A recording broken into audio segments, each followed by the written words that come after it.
Bonjour à tous, soyez salués dans le nom de notre Seigneur Jésus-Christ. Nous rendons grâce à Dieu de ce qu'il a renouvelé son souffle de vie au-dedans de nous ce matin. Nous lui disons merci et nous élevons et nous exaltons son nom. Soyez bénis et guéris dans vos corps, dans votre âme, que le Seigneur vous guérisse.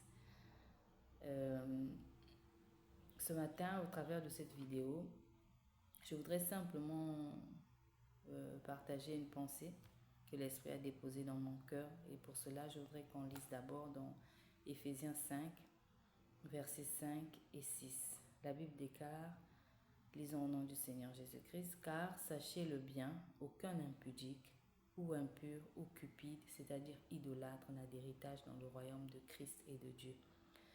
Que personne ne vous séduise par de vains discours, car c'est à cause de ces choses que la colère de Dieu vient sur les fils de la rébellion. »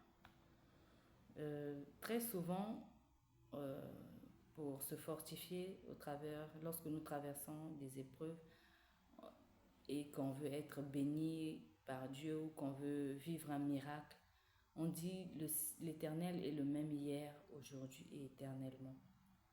Ça veut dire qu'il est intemporel. Ce qu'il a fait hier dans le temps de Moïse, il peut le faire aujourd'hui. Ce qu'il avait fait hier dans le temps des apôtres, il peut le faire aujourd'hui. Et ce que nous oublions, c'est que Dieu, il est entier.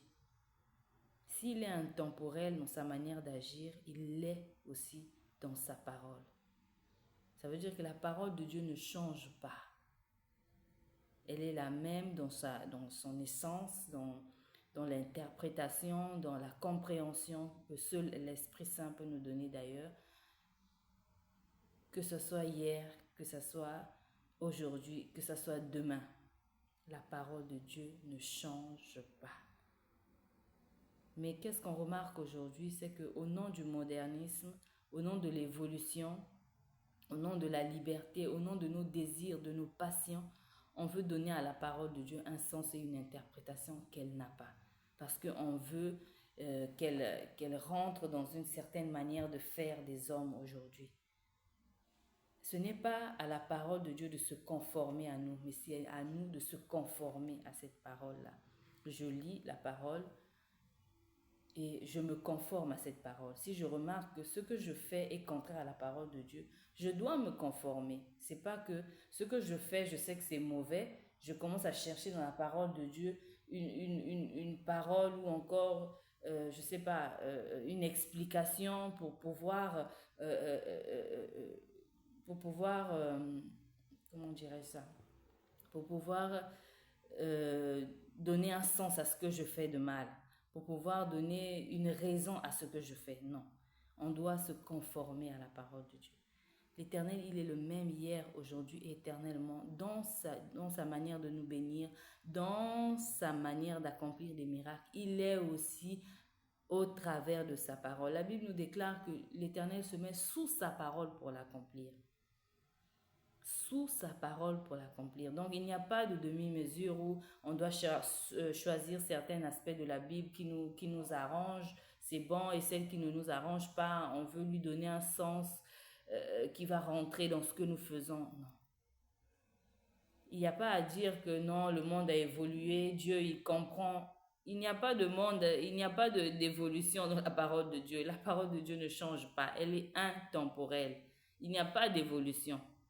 On l'applique tout simplement à nous aujourd'hui en se conformant à elle, pas en cherchant à ce que la parole se conforme à notre façon de faire aujourd'hui.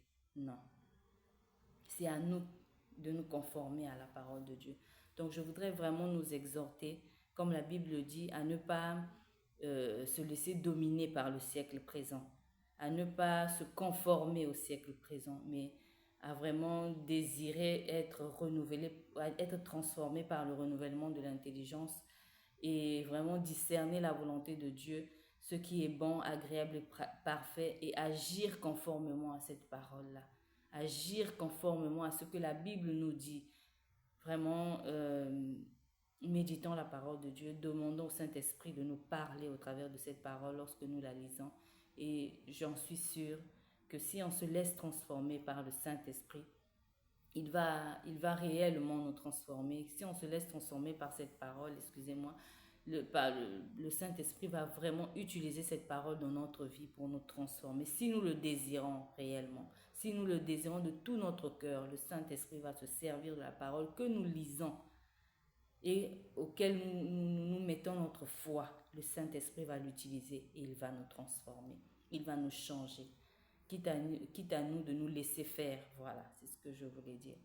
Vraiment que le Seigneur soit loué, soit béni. Et n'oubliez pas, abonnez-vous à ma chaîne YouTube, Carmela MB. Très prochainement, on va commencer avec « Et si Jésus était le centre de ta vie ?» Que le Seigneur vous bénisse abondamment.